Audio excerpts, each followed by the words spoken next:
Hello guys, तो आज मैं आप लोगों को एक्सप्लेन करूंगी लिंक ईट लव किल का पार्ट 9। अगर आप लोगों ने अभी तक पार्ट 1 to 8 नहीं देखा है तो प्लीज देख लीजिए, नहीं तो आपको यह एपिसोड समझ में नहीं आएगा।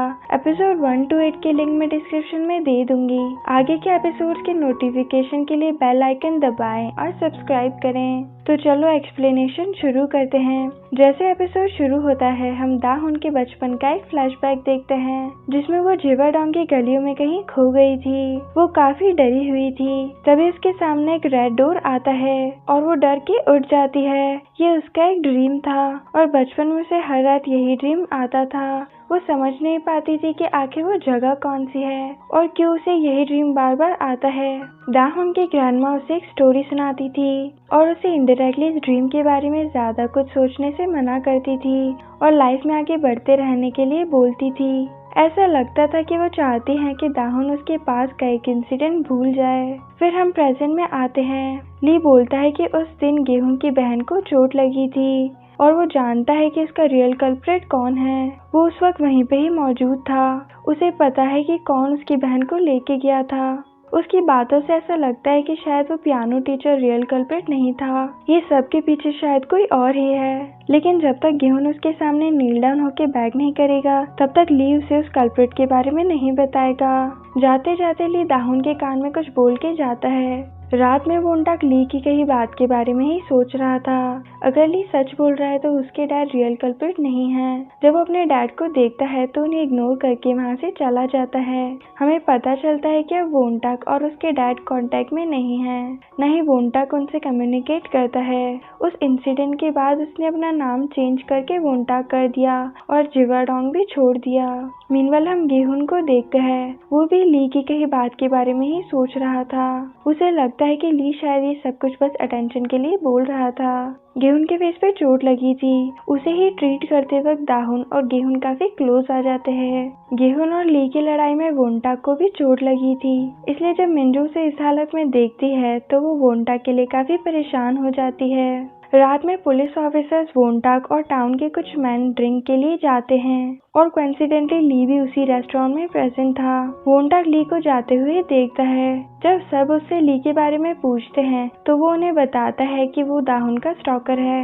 मीनवाइल गेहून उसकी बहन के एक्स पियानो टीचर के पास जाता है, जो कि उसकी बहन के केस का प्राइम सस्पेक्ट था। वो उससे पूछता है कि आखिर उस दिन हुआ क्या था। तब उस एक्स पियानो टीचर से उसे पता चलता है कि उसकी बहन इंजर्ड थी और वो अकेले घर नहीं जा सकती थी, लेकिन उसने उसकी बहन की हेल्प नहीं की और उसे वहीं पे ही छोड़ दिया। और इसी रिग्रेट के साथ वो इतने टाइम से जी रहा है कि अगर वो उसे अपने साथ ले जाता तो आज वो जिंदा होती। गेहून को याद आता है कि ली ने भी यही बात बोली थी कि उसकी बहन इंजर्ड थी। उसे लगता है कि शायद ली सच बोल रहा था। शायद वो सच में जानता है कि उसकी बहन का रियल कल्प्रिट कौन है। जब गेहून वोंटाक को बताता है कि शायद उसके डैड इनोसेंट है, तो वोंटाक इस बात में जरा भी इंटरेस्ट नहीं लेता, क्योंकि जो भी उसकी फैमिली उसके डैड के साथ होना था वो तो हो चुका है और अब उस पास्ट को कोई भी चेंज नहीं कर सकता। पास्ट में उसके डैड और उसने जो भी ह्यूमिलिएशन सहा है वो सब अब कोई भी नहीं बदल सकता। वोंटाक गेहून को उससे और उसके डैड से दूर रहने का बोल के वहाँ से चला जाता है। मीनवाइल हम ली को किसी से मिलते हुए देखते हैं। उस आदमी का हम फेस तो नहीं देख पाते, लेकिन ली की बातों से हम समझ जाते हैं कि यही रियल कल्प्रिट है। उसी वक्त गेहून ली को कॉल करता है और वो आदमी ली से उसका फोन लेके स्पीकर पे रख देता है। गेहून की बात सुन के उस आदमी को पता चल जाता है कि ली ने गेहून को बताया है कि वो रियल कल्प्रिट को जानता है, लेकिन ली उस आदमी के सामने ये सब डिनाई करता है। हम देख सकते हैं कि ली उस आदमी से काफी डरता है। वो आदमी ली को उसका मैसेज गेहून तक कन्वे करने के लिए बोलता है और वो मैसेज ये था कि गेहून तुम्हारे डैड कैसे हैं। गेहून समझ जाता है कि कुछ तो गड़बड़ है। तभी हम पुलिस चीफ को देखते हैं, जो कि ली को उसी आदमी से बात करते हुए ऑब्जर्व कर लेते हैं, लेकिन वो इस बात पे ज्यादा ध्यान नहीं देते। हमें ये भी पता चलता है कि ली ने एपिसोड के स्टार्ट में दाहुन के कान में क्या बोला था उसने कहा था कि आखिर तुम भी तो सब कुछ जानती हो। इसका मतलब ये था कि दाहुन भी रियल कल्प्रिट कौन है इसके बारे में जानती है, लेकिन उसे तो ऐसा कुछ भी याद नहीं था। गेहुन काफी परेशान था और वो पूरी रात सो नहीं पाता। उसे काफी हाई फीवर था। दाहुन भी जगी हुई थी और वो ली की कही बात के बारे में ही सोच रही थी। सुबह दाहुन अपनी फैमिली को बताती है कि ली एलिमेंट्री स्कूल में बचपन में उसके साथ ही पढ़ता था। जब दाहुन लियोनजुंग से मिलने जाती है तो वो उसे बताती है कि डिटेक्टिव का उसे कॉल आया था। उन्होंने उसे बताया कि लिए एक और लड़की के मर्डर केस का सस्पेक्ट है, इसलिए अब उसके अगेंस्ट इन्वेस्टिगेशन होगी। यहाँ पे हम जो दूसरी लड़की के मर्डर केस के बारे में बात कर रहे हैं वो और कोई नहीं वही लड़की है जिसकी डेड बॉडी ली की ही बिल्डिंग में मिली थी। लियोनजुंग दाहुन से बोलती है कि अब शायद उसकी बहन का केस भी वापस रीओपन हो सकता है, क्योंकि ली उसकी बहन के मर्डर केस का भी प्राइम सस्पेक्ट था। लियोनजुंग दाहुन को थैंक्स बोलती है क्योंकि दाहुन ने ही ली को रिपोर्ट किया था। जब उसने कुछ दिन पहले ऑफिसर मिंजो के साथ ड्रिंक किया था तब उसने मिंजो को उसके और ली के बारे में सब कुछ सच बताया था और ये भी इंफॉर्मेशन दी थी कि हाल ही में जिस लड़की का मर्डर हुआ है, जिसकी बॉडी उसी के अपार्टमेंट में मिली है, ली भी उसी बिल्डिंग में रहता था और शायद ली ने ही वो मर्डर किया है और इसलिए ही दाहुन की वजह से उस केस पे इन्वेस्टिगेशन हो रही है और ली प्राइम सस्पेक्ट है। फिर दाहुन और लियोनजुंग एंजॉय करने के लिए मॉल जाते हैं। लियोनजुंग दाहुन को लेके काफी प्रोटेक्टिव थी। वो उसका बिल्कुल एक बड़ी बहन की तरह ख्याल रख रही थी। वो दाहुन को सब कुछ दिलाना चाहती थी जो वो अपनी बहन को नहीं दिला पाई। कहीं ना कहीं वह दाहुन में अपनी छोटी बहन को ढूंढ रही थी जो इस दुनिया में नहीं है। दाहुन को भी ये फील हो जाता है और वो लियोनजुंग को हक करके बोलती है कि वो उसकी छोटी बहन नहीं है, लेकिन वो उसके लिए एक नई छोटी बहन बन सकती है। ये सब सुन के वो काफी इमोशनल हो जाती है। जब दाहुन उसे गेहुन के बारे में सब कुछ बताती है कि कैसे वो गेहुन को पसंद करने लगी है, लेकिन गेहुन नहीं चाहता कि वो उसे लाइक करे। ये सब सुन के लियोनजुंग उसे गेहुन के रियल इमोशन समझाती है कि उन दोनों ने अपनी लाइफ में एक बहुत इम्पोर्टेंट पार्ट यानी कि अपनी बहनों को खोया है, इसलिए वो और गेहुन किसी के भी और इतना क्लोज नहीं होते,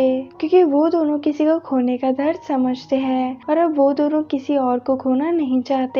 और अब फाइनली दाहुन गेहुन की बातों के पीछे का इंटेंशन समझ जाती है। जब दाहुन अपनी फैमिली के साथ घर जाती है तो वो देखती है कि उसकी मॉम और ग्रैंडमा अभी भी वेपन्स कैरी करते हैं। ये सब देख के उसके फेस पे स्माइल आ जाती है। रात में दाहुन गेहुन से मिलने जाती है। तब गेहुन उसे बताता है कि उसके यहाँ जिवाडोंग में आने का रियल पर्पस उसके डैड को ढूंढना था। उसकी बहन के डिसअपियर होने के बाद उसके डैड कभी भी घर पे नहीं रुके।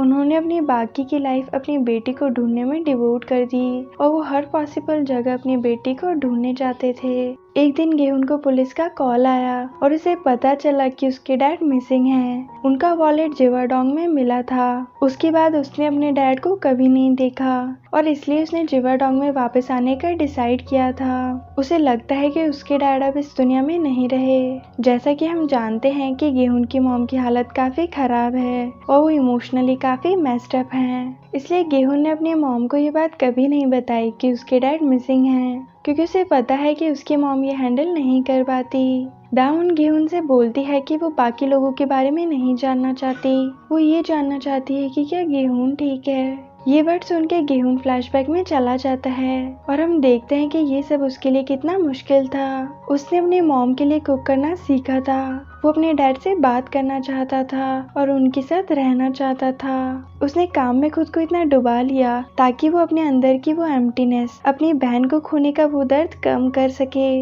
लेकिन कुछ नहीं होता था। ना उसके अंदर की वो एम्प्टीनेस कम होती थी और ना उसकी मॉम उसका बनाया हुआ खाना खाती थी। वो काफी डिस्टर्ब थी और उनकी कंडीशन धीरे धीरे और खराब हो रही थी। गेहुन सबको जोड़ने की कितनी ही कोशिश कर लेता, लेकिन सच तो ये था कि अब उसका परिवार पूरी तरीके से टूट गया था। ये सब सुन के दाहुन काफी इमोशनल हो जाती है और वो अपनी ग्रैंडमा की कही बात गेहुन को बोलती है कि उसे पास्ट को भूल जाना चाहिए और लाइफ में आगे बढ़ना चाहिए, तभी वो एक हैप्पी लाइफ जी पाएगा। लेकिन गेहुन के अंदर एक हैप्पी डिसेंट लाइफ जीने का बिल्कुल भी करेज नहीं था, क्योंकि जब हमारे साथ पास में बहुत कुछ बुरा होता है तो हमें खुश होने से भी डर लगने लगता है कि अगर हम खुश होंगे तो वापस कुछ बहुत ही बुरा होगा। दाहुन वहाँ से चली जाती है और अपने घर के बाहर बैठ के गेहुन के बारे में सोचती है। उसके लिए सब कुछ सुनना भी काफी मुश्किल था और गेहून ने तो ये सब कुछ एक्सपीरियंस किया है। जब गेहून अपने डैड का वॉलेट देखता है तो उसे अपने डैड की लास्ट मेमोरी याद आती है। जब उसने लास्ट टाइम अपने डैड को देखा था वो बस स्टैंड पे थे और गेहून उनसे मिलने आया था। कुछ ही देर के लिए सही, लेकिन उसे अपने डैड से मिलने की खुशी थी। गेहून भी बाकी लोगों की तरह एक नॉर्मल लाइफ जीना चाहता था।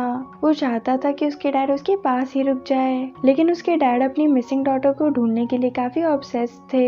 वो किसी भी हाल में अपनी बेटी को ढूंढना चाहते थे। उन्हें यकीन था कि उनकी बेटी जिंदा है और अभी वो कहीं पूरी तरीके से अकेली है। उनकी बेटी को अपने डैड की जरूरत है। गेहून उन्हें समझाता है कि मॉम की हालत काफी खराब है और उसे और उसकी मॉम को उनकी जरूरत है। वो लोग बिल्कुल अकेले हैं और अब वो और वेट नहीं कर सकता। गेहून रोता है, चिल्लाता है और अपने डैड के सामने बैक करता है। वो उन्हें रोकने की हर एक कोशिश करता है, लेकिन वो नहीं रुकते। गेहून उन्हें बोलता है कि अगर वो यहाँ से चले गए तो वो उनसे फिर कभी नहीं मिलेगा और उन्हें कभी नहीं ढूंढेगा। वो बहुत रोता है और अपने अंदर के इमोशंस, अपने अंदर की फीलिंग्स अपने डैड के सामने एक्सप्रेस करता है, लेकिन कुछ नहीं होता। वो गेहून को खुश रहने का बोल के वहाँ से चले जाते हैं और ये सब याद करके गेहून को बहुत बुरा लगता है और वो बहुत रोता है। उसे लगता है कि वो अपनी लाइफ में खुश रहना डिजर्व ही नहीं करता और इसलिए वो दाहुन को अपनी लाइफ में नहीं आने देता, क्योंकि वो उसे नहीं खोना चाहता। और अब फर्स्ट टाइम दाहुन को कुछ होता है, उसकी भी आंखों से आंसू आने लगते हैं और उसे फर्स्ट टाइम गेहून के इमोशंस फील होते हैं। वो गेहून के पास आती है। गेहून खुद को और नहीं रोक पाता और दाहुन को पकड़ के किस कर देता है और फिर ये एपिसोड इसी रोमांटिक और इंटरेस्टिंग एंडिंग पे खत्म हो जाता है। आगे की स्टोरी जानने के लिए सब्सक्राइब करें, बेल आइकन प्रेस करें और देखें नेक्स्ट एपिसोड। आई होप आपको ये वीडियो पसंद आई होगी। Thanks for watching.